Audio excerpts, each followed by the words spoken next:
Chapter 2. The Blue Ant Comes. It was some weeks later, and as it had been a backward spring, everything was coming out in a rush. The purple lilac bushes were in blossom by the kitchen window, and the snowballs looked white and fluffy on what the children called a snowball tree. Scarlet tulips lined the garden paths, bright and cheerful, and the yellow forsythia shone like patches of sunshine in front of the house. It seemed as though all the flowers had bloomed at once, as if to welcome the arrival of the blue ant. The children had gone out to play in the yard, so they could catch the first glimpse of her when she came. Their father had gone into Boston to meet her. Their mother sat in the parlor with her knitting. She was working on a sweater for the Navy League. It was an ugly shade of gray, and because she had been ill so often lately, she hadn't made much progress. She had nearly reached the neckline, but didn't know how to continue. She had lost the directions, and there was no one around just now to help her figure it out.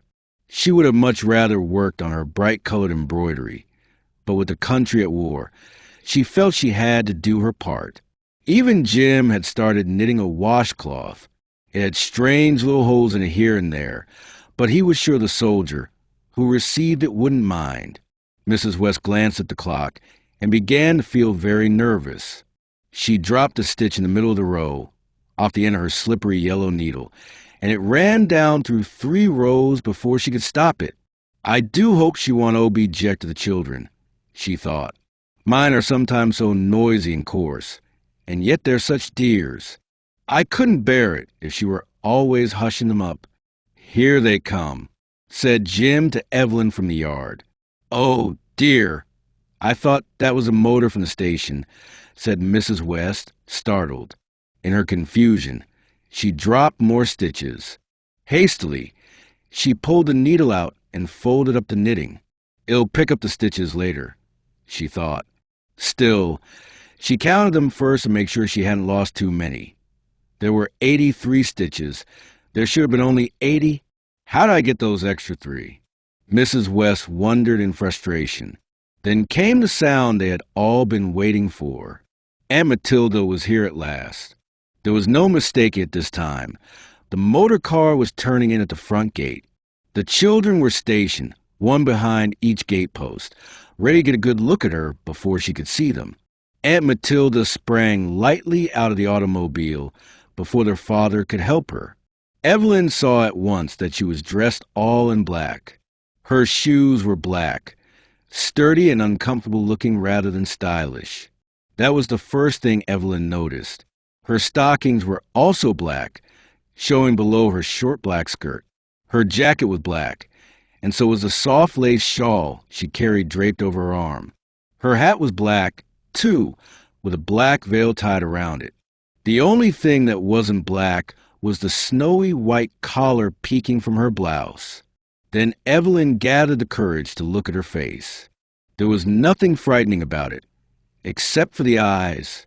And these were the bluest eyes Evelyn had ever seen. They were not indigo blue. She was sure of it. They were dark, clear, and beautiful. Her eyelashes were long and nearly black, and so was the hair that peeked out in a neat coil beneath her hat. So this is the window where Sadie always sits, said Matilda, noticing the children at last. Come, Jim, and shake hands with your Aunt Matilda, said his father. Jim scowled and shoved his hands behind his back. He felt resentful. He had imagined his aunt as someone gloomy, maybe even scary, not someone who looked so different from what he had expected. It felt like his father had tricked him somehow. Evelyn stepped out shyly from behind her gatepost. This is Evelyn, isn't it? Said Aunt Matilda. She did not try to kiss the little girl, or even offer a hand. She didn't look at Jim at all. Apparently, she hadn't seen him. That made Jim dislike her even more. He would have hated it if she had spoken to him, but he hated it even more that she didn't. A minute later, Aunt Matilda was sitting in the parlor beside Sadie, talking about her journey from the South. It was so strange to see the bridges guarded by soldiers, she said. And most of the men at the university are drilling, Matilda was saying. Jim longed to ask a question at this point, but he didn't want to give her the satisfaction. She was so beautiful and so young, it made him angry. No one had the right to be as beautiful as his mother. Is that a sweater? Matilda asked, noticing Mrs. West's knitting lying on the table. It's a sweater for a sailor, said Evelyn proudly. Mother makes such beautiful things. And Jim is knitting a washcloth, but it's got holes in it that aren't supposed to be there. Shut up, said Jim, turning very red. In making a sweater, too, said Matilda. For the Army or the Navy? Asked Mr. West. For the Army. That's a much prettier color, he said. Jim could no longer stand being left out of the conversation. I wish I was big enough to go and fight, he blurted out. In the Army or the Navy? His aunt asked.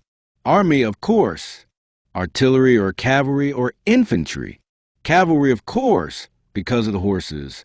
I hope that by the time you grow up, said Aunt Matilda gently, there won't be such a thing as war on this earth. She had called him dear.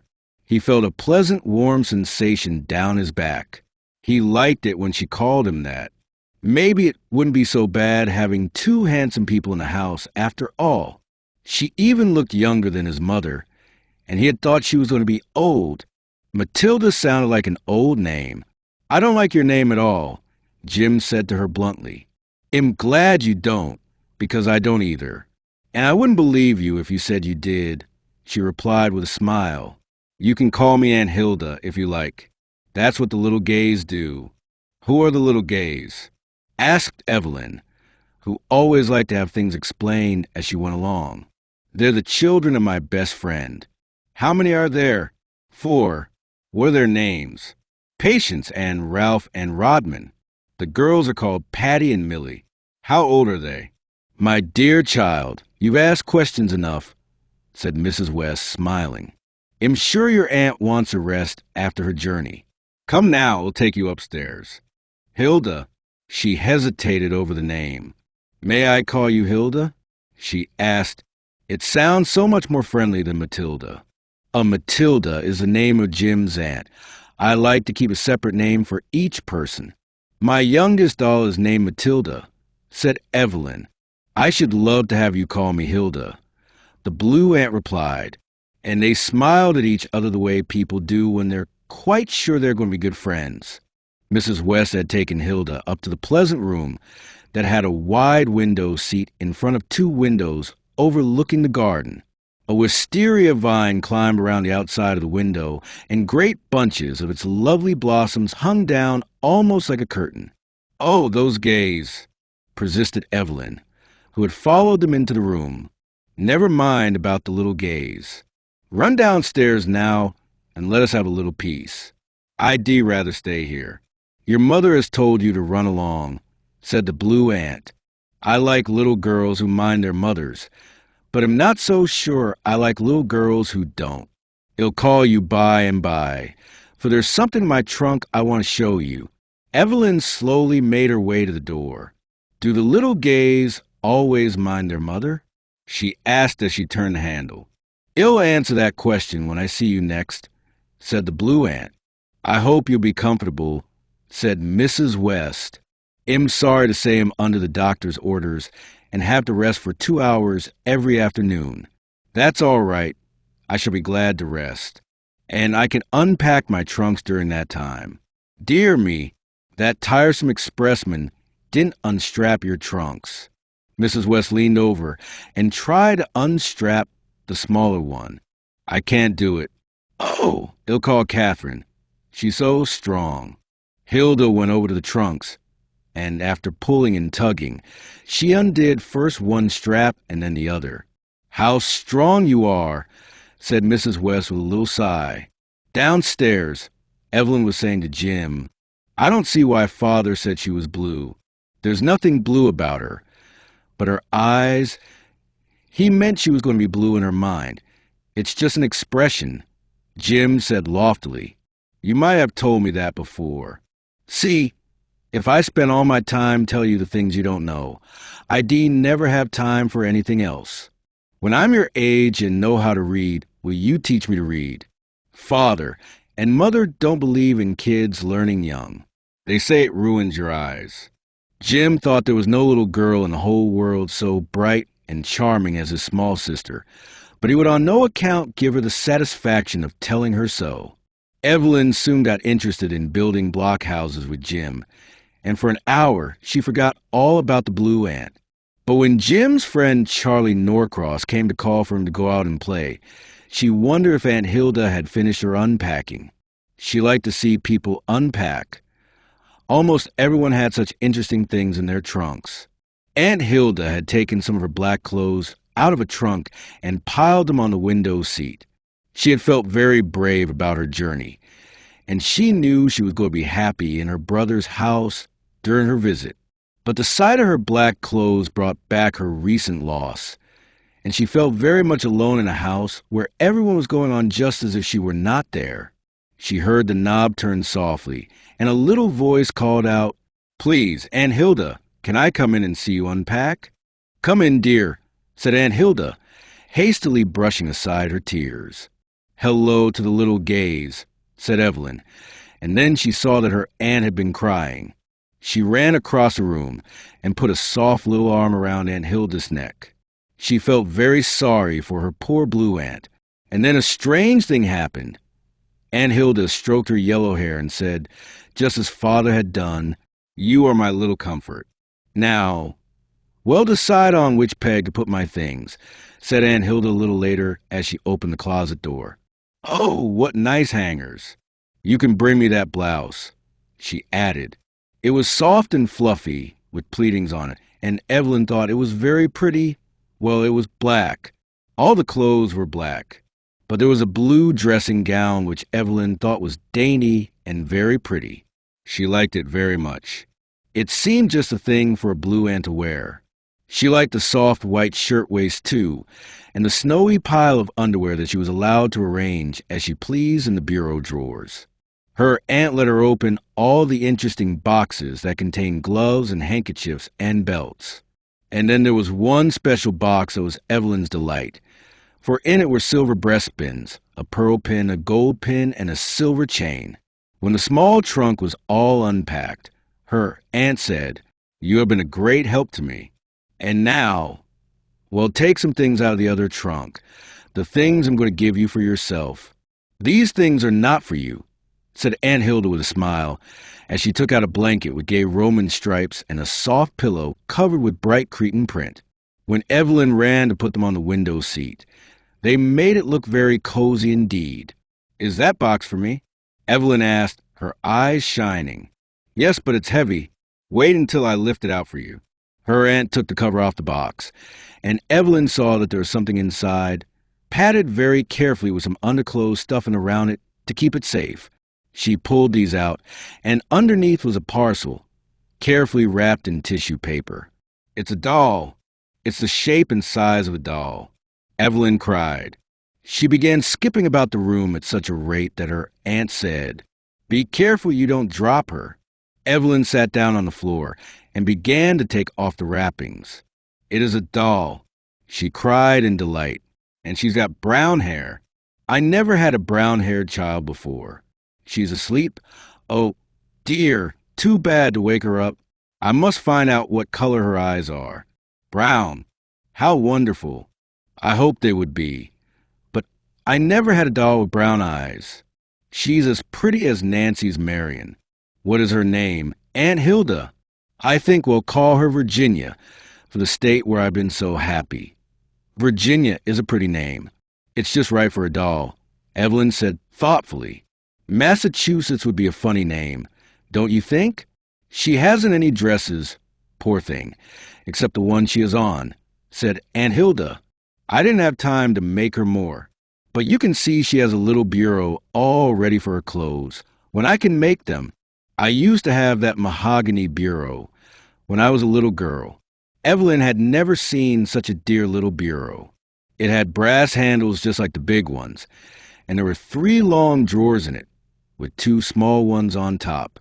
The doll, Virginia, was dressed in a brown skirt and coat with a white sailor collar on the coat. She wore a white silk shirtwaist and a tiny string tie of brown velvet. Her hat was white straw with a white scarf around it.